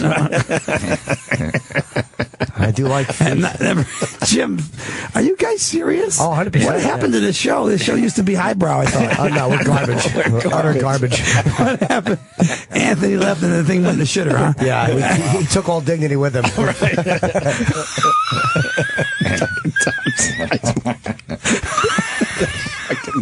That was dignified. I thought so. I heard that. I went, oh, he's a dignified guy. And here's my girlfriend. Wow. She's pretty, huh? Let me see. Yeah, she's really pretty. Very lovely. Yeah. She an actress? We were going to the pool. Wow, wait. No, she's There you go. not. She's a student. She's a physical What high therapist. school? Oh, you're out of your mind, man. She's 25 years old. She's pretty.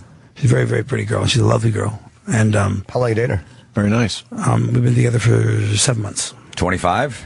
Nice. And I'm absolutely crazy about her. And I'm very, very, very fortunate to have such a lovely young woman in my life who's doesn't do drugs and, just a loving person and ambitious in her own way. Doesn't really, she cares about movies in a healthy way. It doesn't, that's not why she, and it's just great. I haven't had a really healthy relationship in a long time. How'd you meet her? I met her at Ralph's Supermarket. Really?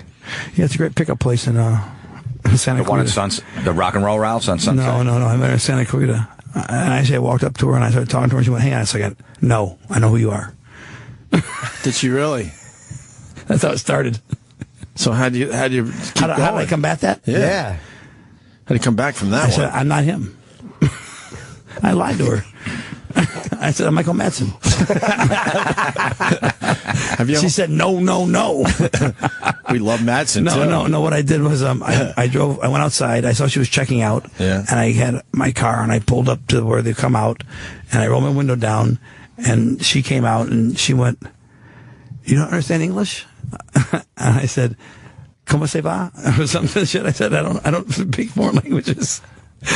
And she went, what? I said, ¿Cómo va She went, what are you talking about? I said, I'm trying to speak a foreign language. What do you want me to say? I think you're really, really attractive. And would you like to have a cup of coffee?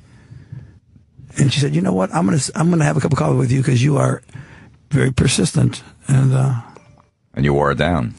I didn't wear her down. She was kind of curious about me, I think. And she's 25, so she grew up with the internet stuff, and we had a nice time that afternoon, and we subsequently went and I realized I hadn't really dated somebody in a long time, like a normal person. You go on dates, you talk, and you realize if you have things in common and stuff like that, and I really love her. Aww. Nice. So you had coffee. You had coffee with her right after that, right when you met her that day. That day, yeah. That's great. And then we went to Do you have a bed. follow-up question, Florentine? Nothing happened. Nothing happened for. I think he has a follow-up question. I was thinking nothing's happened. When it finally happened, I thought it took way too long. A week? No. 3 hours? No. 3 weeks. Wow. Good for you, Tom Sizemore. That's a while. I mean, And like 10 dates. Nice. We went to Magic Mountain. I hate that shit. Well, I absolutely hate that shit. Oh, you're in love. Right. If you're going to Magic Mountain, you're in love. She went, you want to go on a roller coaster? I hate roller coasters. I went, sure. She went, I love roller coasters. I went, I don't love them, but I'll go on it with you. Oh, you were in love. And the first one, it's just how cool she was. When the first one was over, she went, oh, God, I'm so sorry. It turned like 5,000 colors green. I couldn't get out of the thing when it was over. I couldn't get out of when it stopped. I hate roller coasters. Yeah. I hadn't been on one since I was like 11. Right. And I'm 50. So I had a 41 years of no roller 39-year coasters. hiatus. They got scarier. were you worried about puking on your date? I didn't think about puking until I was on the roller coaster, and I went, "Oh my God, I'm going to puke!" I thought a lot of bad things were going to happen. I just closed my eyes and went, "It'll end." My mind said, "It'll end soon. It'll end soon," and then that stopped because it was so. And I just started going like this, not in that fun way, in that scared way. But you can't hear anything. She didn't know until we were done, and she got off, and I was still sitting there like this, and she went, "Oh God," and I guess she said I looked kind of green. And she went, "Are you okay?" And I said, "Sure." She said, "Come on." And I couldn't get up. I was just so thrown for a loop. And she got me up and she said, let's go again. No, she didn't. Let's do it all day. So we went on the roller coaster or whatever. And that was, So that was a little special, like little moment. She's a really considerate, kind person. And so we went on the merry-go-round after that. And we went on the merry-go-round. On the teacups. Yeah. we went on the tin cups, the merry-go-round. And Just to calm you down, you went on the teacups? We went on the teacups, the merry-go-round. And a little choo-choo. I don't even like going on the Ferris wheel, no. Oh, fuck that. Fuck that shit, I'm man. not a ride guy. They start up there. They stop you up there to put someone new on. Yeah, it's terrible. And the person's slow. Yeah. And you're up there going like this. Yeah. You're dangling, and it's awful. Moving back and forth. It just seems like something more bad things would happen at those places. Yeah. Maybe they do. We just don't hear about them. They do. The local ones, especially. There's a massive How one. about the ones that come into town? That's what I mean. Those are the ones where a bolt always pops and someone goes flying. Yeah. They got to shut the damn thing down. I went to one of those in Tennessee. Yeah. My mother's relatives are from Tennessee, and I was like 11 years old, and you could shoot the baskets, and I was a pretty good free throw shooter. And I'm shooting, I'm with my uncle Barry, who was only like 8 years older than me, and he was a pretty good basketball player too. And none of us could make a basket. Mm-hmm. And finally, my uncle RD, who was from Tennessee, went, he finally found us. He goes, "What are you dumb bastards doing over here? Don't you know this is a setup?" And Barry said, "Why would he set us up over a quarter?" And he said, "How many quarters have you paid?" And we'd probably spent like $11. He took the basketball. He went, "Get out of my way, son of a bitch." He was 6'6", Uncle RD. The basketball didn't fit in the hole. Oh, wow. The hole was smaller than the basketball. So even if you they squish it. They squish it, but it's an optical illusion. Even if you made it, even if you got it in there, it bounced out. Right. Yeah, it's an optical illusion. It's too small. No, they're not all like that. Some of them you can actually make it. They squish it, though. They squish what? The rim. Did we just say they squish what together? The rim. Yeah, the rim. So it's not round anymore. It's kind of like in this shape. Oh, it's a little bit of an oval. A little, yeah, oval, but your eyes still see it as a circle. Okay, have you ever seen the Pete Maravich documentary? Pete Maravich, one of my favorite guys of all time. Pete Maravich, one of my heroes. One of my heroes too. Now, I did not see the documentary. Okay, there's two of them on them. There's a Pete Maravich. It's called The Greatest Basketball Player of All Time. Number 7. Which is very debatable. Not that debatable. He's one of the greatest of all time. He is one of the greatest of all time, and he was, as Magic Johnson said, the first showman in sports. He and Ali were the two first showmen in sports, and Ali was ridiculed as well as Maravich. Mm-hmm. And that became the way you did things. You see the Maravich pass where he's coming down the court and he goes like this? Right. He puts his hand over the ball. Yeah, and just slaps it to the left. You know what I'm talking about? Yeah. Okay. That was one of his moves. He's looking to the right. Yeah. But that's the first time he did it, is that replay. And the ref called traveling on him. And Maravich said to him, "How can you call that? You've never seen anybody do that before." And the ref was Daryl Garrettson. And he said, "I realized that was true. I had never seen anyone do that before." And I had called traveling on. Remember the Maravich move where he's driving on the Lakers and he puts the ball behind his back, right? And he jumps, right? And you don't know where the ball is, right? You know the play? Yeah, of course. And he just takes out the last second and he lays it up over Wilt. Yeah. I mean, the guys are playing defense and they think he's throwing a behind the back pass, which he was known for behind the back passes. So he's dribbling, he goes, and he jumps, and everyone's looking around for the, and he lays it over Chamberlain, and the 68-point game against the Knicks. Mm-hmm. I mean, remarkable. Amazing. Oddly enough, when he got hurt with the Jazz... It was a trick play. He was trying to throw between his legs full court. The year before, he was all-pro first team. Right. And he had come into his own because at the time with the Hawks was really kind of not good. Mm-hmm. But, he still was scoring 20 points a game. Those guys didn't like him because of the money. They picked him up. It was a shitty team. And they gave him a $1 million bonus, and they gave him $400,000 a year. The next guy on the team was Lou Hudson or Lenny Wilkins, and they were making $52,000 a year. That's management's problem. Mm-hmm. To give this guy $400K, and the next guy's making 8 times what the other guy's making. Yeah, and he's an unproven rookie, so they didn't like him. You couldn't help but not like him. And Lenny Wilkins was the best point guard in basketball at the time, and. But then he went to the Jazz, and they were a expansion team. They had Rich Kelly at center, and when he got hurt, they were, for the first time, they were like 5 games over 500. And he was all-pro first team the year before. He was only 30. Right. And then he rehabbed, and he came back with the Celtics. Exactly, with that perm. Perm and Bird's rookie season. Mm-hmm. And Bird loved playing with him, and Maravich retired, and Larry tried to talk him into playing another season, and he said, we're going to win the title. Right. And they had gone from 29 wins to 62 wins in Bird's rookie season. Yep. The 29 wins the year before to 62 wins his rookie season. And his second season, they played the Rockets in the title game. That year that he was a rookie, Magic beat the Philadelphia 76ers. And then the next season, Bird beat Moses Malone and the Houston Rockets. And it's just a shame that Pete retired and didn't get that because he really wanted that ring. You're Rain Man with sports and basketball. You know your shit. I know baseball better, actually. And then Maravich dies of a massive heart attack. I know the church he died in, and I know exactly where he fell. And I went and saw it. It turns out he had his whole life. He had a defect. He was missing an artery. He was missing down an artery or something. He was missing he was missing a valve. Was it a valve? A valve. Okay. His whole life he didn't have a valve. He could have fallen over and died any second. His whole life. He made it to 40. And he made it to 40. Was it only 40? On the button, 40. Oh, wow. But when you think about it, I mean, when he was at LSU, what he did at LSU, to make his scoring title, you would have to hit 15 threes a game for 4 years to break his scoring title. That's how many points he scored in college. Yeah. He graduated from college with a 44.2 a game average and no three-pointers. They didn't have the three-pointer yet. Dale Brown has gone back and looked at all the games, and with the three-pointers, he scores 61 points a game. Because of the distance of some of those shots, I'm not bullshitting you. It's in the documentary. No, it's just one of those things you say. Come on. Oh, yeah. 61 points. 61 points a game. He shot 47% from the field. And, of course, his dad was the coach. Mm-hmm. But I've watched a lot of those games now. And the offense was geared towards him. Those guys weren't as good, but he was so much better than everyone else. I saw him play a game against Dan Issel, who was the best player in college basketball at the time at Kentucky.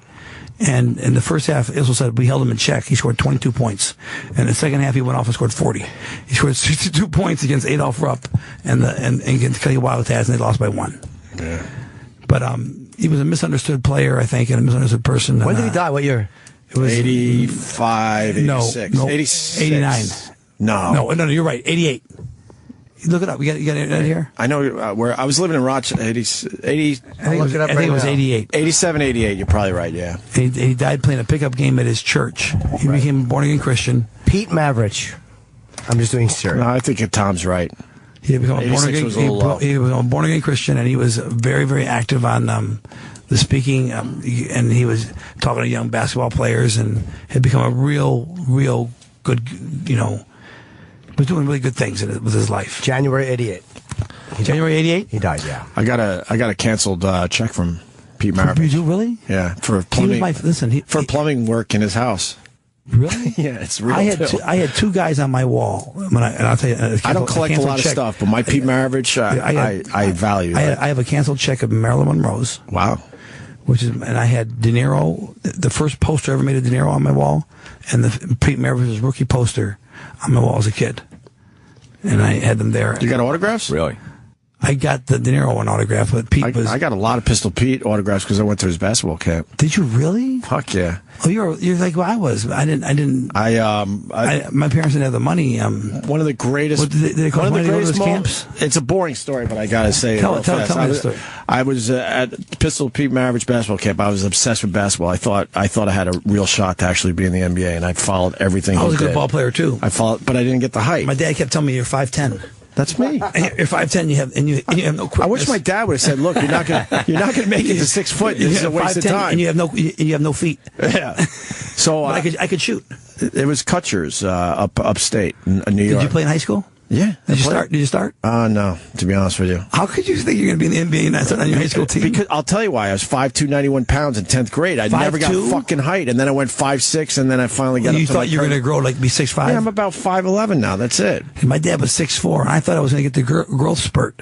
Yeah. I never got it. All my brothers got it. They're 6'2" and up. I'm the midget in the family. I followed my dad. He was an amazing basketball player. But go ahead, tell me the story. I want to brag about my dad. He had a shot at trying out for the Knicks, but his first wife was dying and chose, to obviously be with her, and he never got the chance again. What year was that? Like way in the fucking 50s, mid-50s, somewhere around there. That's when Dick McGuire was the starting guy. All that shit. See, I know my sports brother. But they wanted him Dick to try McGuire out. And he played for Fordham Prep and Navy, my dad.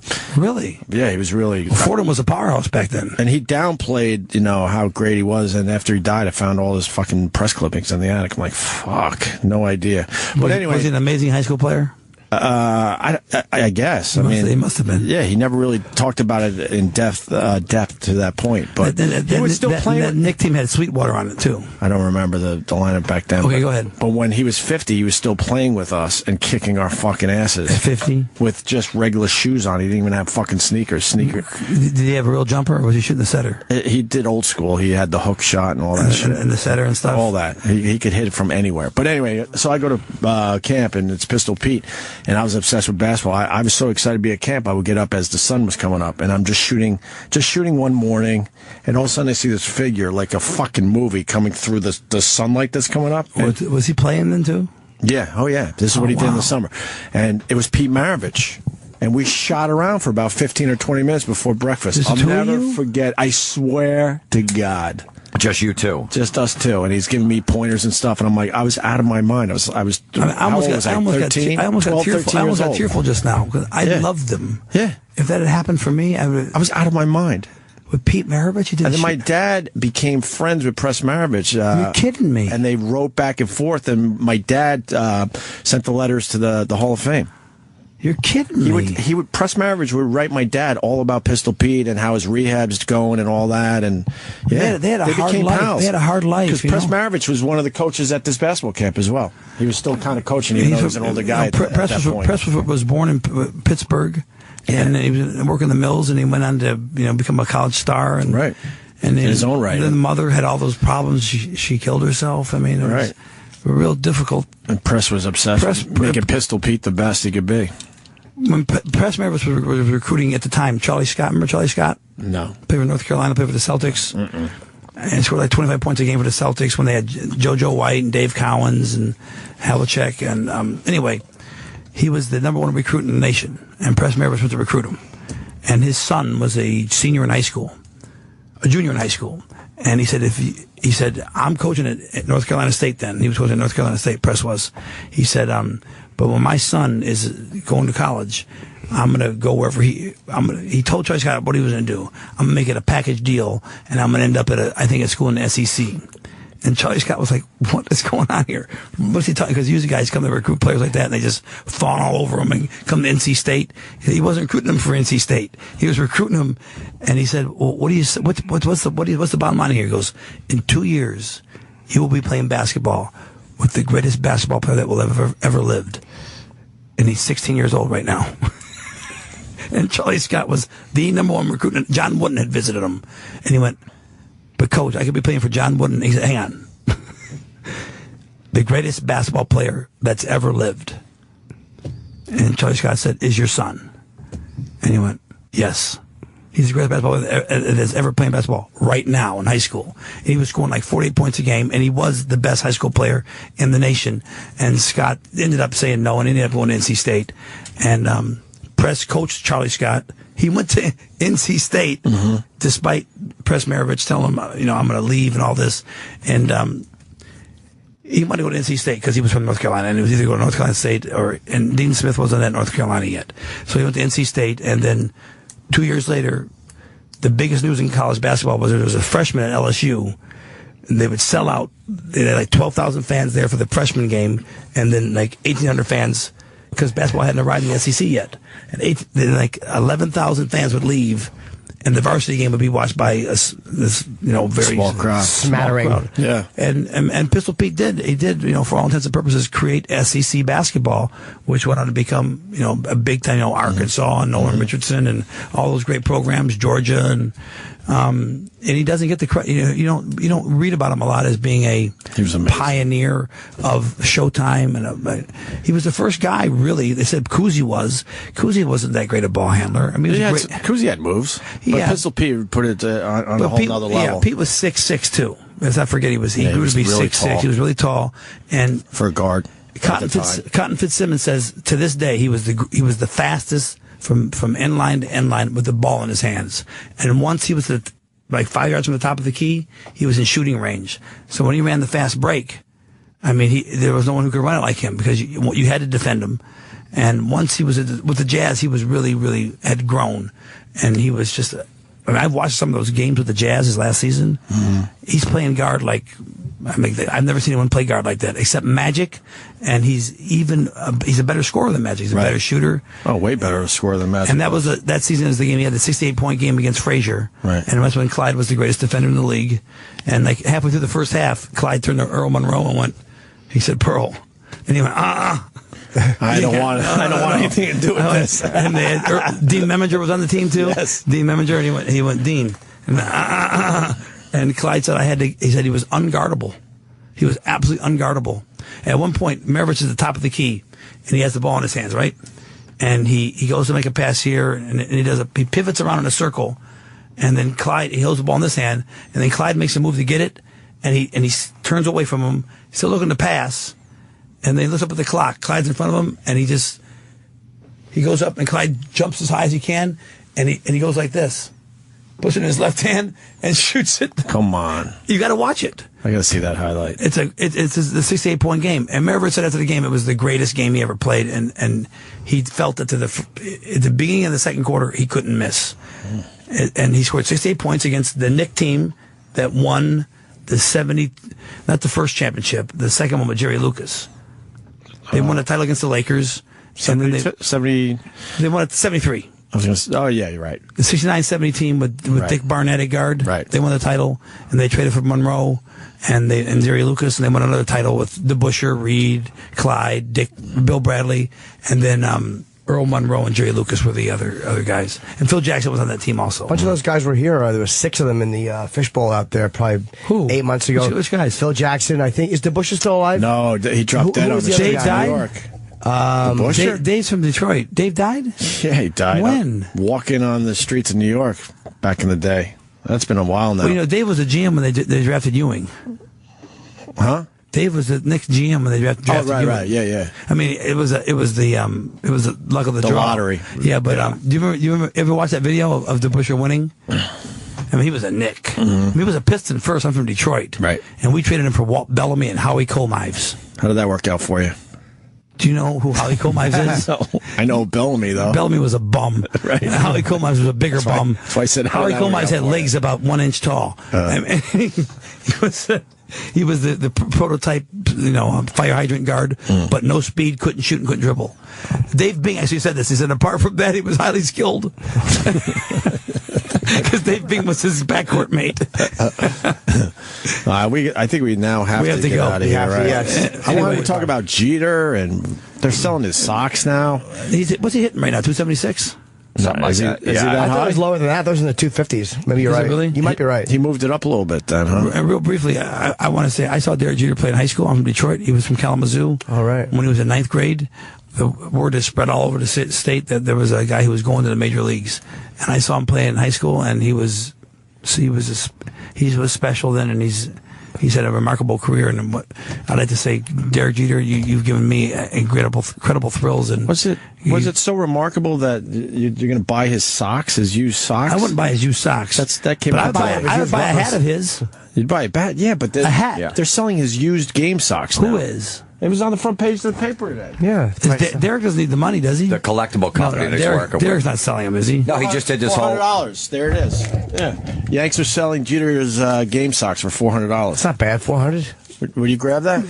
Mantle was the first guy to make big money in memorabilia. I just watched a documentary about Mantle. I love sports. Mantle was struggling. He did the thing in Atlantic City, and he and Mays, and they got banned for a while. And then the memorabilia thing started, and he made a ton of money.